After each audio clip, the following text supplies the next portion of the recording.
안녕하세요. 생활 속의 팁을 나누는 엉클로이입니다. 이번에 소개해드릴 제품은 발열조끼입니다. 제가 실제 작년 겨울 동안 정말 잘 입었고 올해 추가 구매까지 한 제품들이고 주변 지인들도 구매를 한 제품이라 영상을 만들게 되었습니다. 추천 이유와 사이즈 선택 시 주의사항, 제품별 외형, 성능, 단점 및 사용 시 주의사항을 알려드리겠습니다. 제가 일하는 곳이 조금 추워 발열조끼를 여러 종류 구매했었습니다. 결론은 실패. 이전 제품들은 모두 정리를 해서 보여드리지는 못하지만 입고 있으면 일반 옷 같지 않은 재질과 디자인이 마음에 들지 않았었고 발열조끼라는 티가 많이 나서 사람들의 이목도 집중되었었습니다. 그러던 중 일반 패딩 느낌 있는 제품을 속는 셈 치고 구입을 했었고 만족스럽게 잘 입고 다녔었습니다.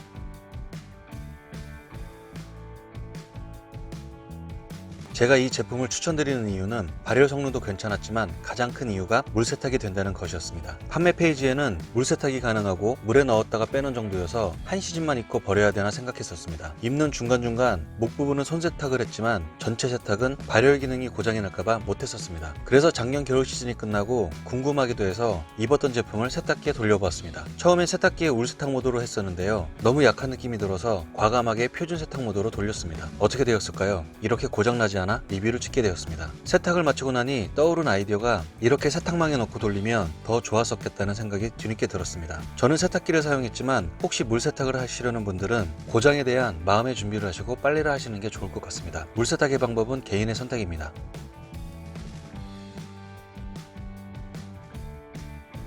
먼저 착용샷입니다. 제가 배가 조금 나온 몸매입니다. 사이즈는 치수로 고르셔야 합니다. 판매 페이지에 S, 라지, X라지 등의 사이즈는 한국 사이즈와 확연히 다릅니다. 어깨 넓이와 가슴 둘레를 줄자로 확인하시고 구매하시는 것이 가장 정확합니다. 저도 사이즈 선택에 실패하여 이렇게 엄청나게 큰 발열조끼 하나가 남았습니다.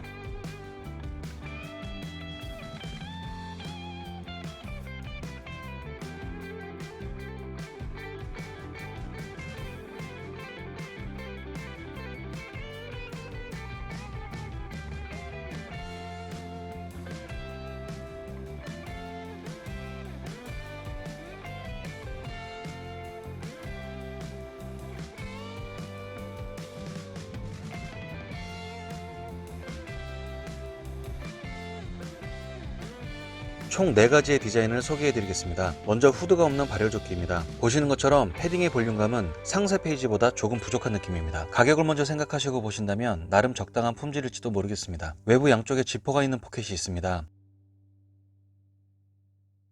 그리고 안쪽 왼쪽 부분에는 배터리를 넣는 지퍼가 있는 속주머니가 있어 벗어놓았을 때도 배터리가 빠질 염려는 없습니다.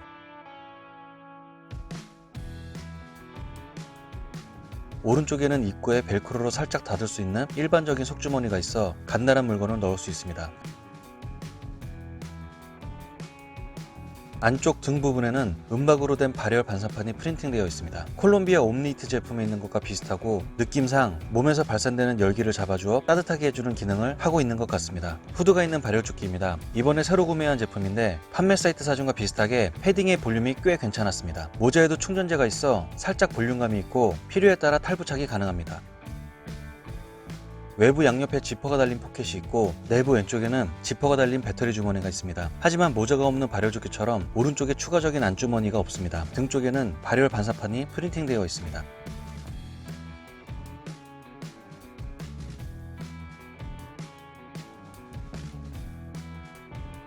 후드형 발열 패딩입니다. 패딩 볼륨감은 일반적인 경량 패딩보다는 볼륨감이 있어 나름 패딩의 느낌이 있습니다. 후드에도 약간의 볼륨감이 있고 탈부착이 가능합니다.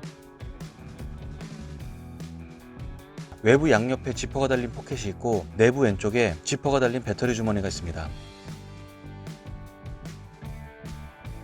추가적인 안주머니가 똑같이 왼쪽에 있어 물건을 넣을 때 배터리와 겹쳐져서 조금은 불편합니다. 등 쪽에는 반사판이 프린팅되어 있고 이 제품도 작년 겨울 시즌에 입었었는데 등 윗부분 쪽 프린팅이 지워졌습니다.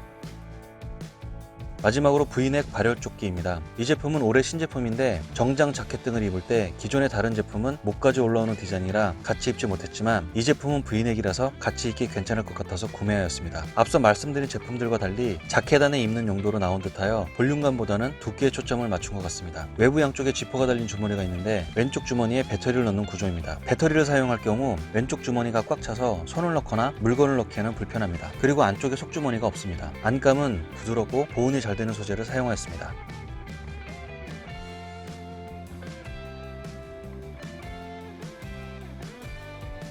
이제 발열조끼 본연의 성능을 알아보겠습니다. 제품들 모두 왼쪽 가슴 쪽에 전원 버튼이 있습니다. 2에서 3초간 누르고 있으면 빨간불이 들어오면서 켜집니다. 제품 설명대로 1분 정도면 온도가 제대로 올라갑니다. 빨간불이 제일 온도가 높은 45도, 흰색불은 35도, 파란색불은 25도 정도라고 소개되어 있고, 실제 열화상 카메라로 측정을 해보니 측정기로 오차를 감안하면 비슷한 온도에 발열이 되는 것을 확인할 수 있습니다. 제가 주로 입는 후드 없는 발열조끼는 등 쪽과 목 뒤쪽에 발열 패드가 들어있어 등과 목을 따뜻하게 해줍니다. 목 부분 발열 패드가 꽤 뜨끈뜨끈하여 괜찮습니다. 후드형 발열조끼는 등 쪽에만 발열 패드가 있습니다. 그리고 후드형 발열 패딩은 등 쪽에 발열 패드가 있고 특이하게 양쪽 손목 부분에도 발열 패드가 있습니다. 손목 부분 발열 패드는 제게는 특별 필요가 없는 부분이지만 손이 많이 차가운 분들에게는 나름 괜찮을 것 같습니다. V넥 발열조끼는 등 쪽에만 발열 패드가 있습니다. 이 제품의 경우는 다른 제품보다 발열 온도가 조금 낮습니다. 자켓 안에 입는 용도이기 때문에 발열 성능에는 문제가 없는 것 같습니다. 배터리 사용 시간은 V넥 발열조끼와 발열 패딩으로 측정을 해봤습니다. 1000mAh 용량의 보조 배터리로 측정을 했습니다. 저는 보통 흰색 35도 정도로 사용하기 때문에 중간 온도로 테스트를 했습니다. 발열 패딩의 경우 3시간 58분 정도 지나자 전원이 꺼졌습니다. 보조 배터리 새 것을 사용할 경우 발열 패딩은 4시간 정도 사용이 가능하고 발열 패드가 적은 제품은 그보다 조금 더 사용이 가능합니다.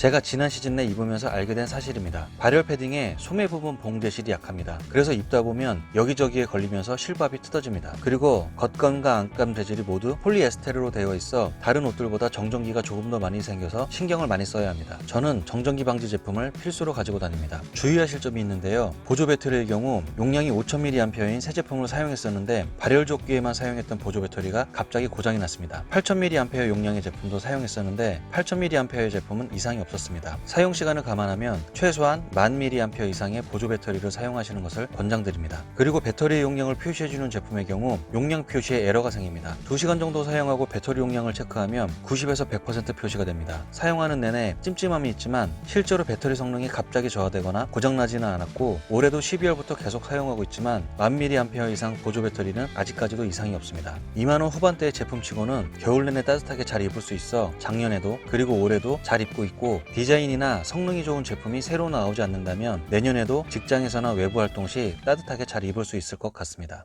영상이 도움이 되셨다면 좋아요와 구독 부탁드립니다. 감사합니다.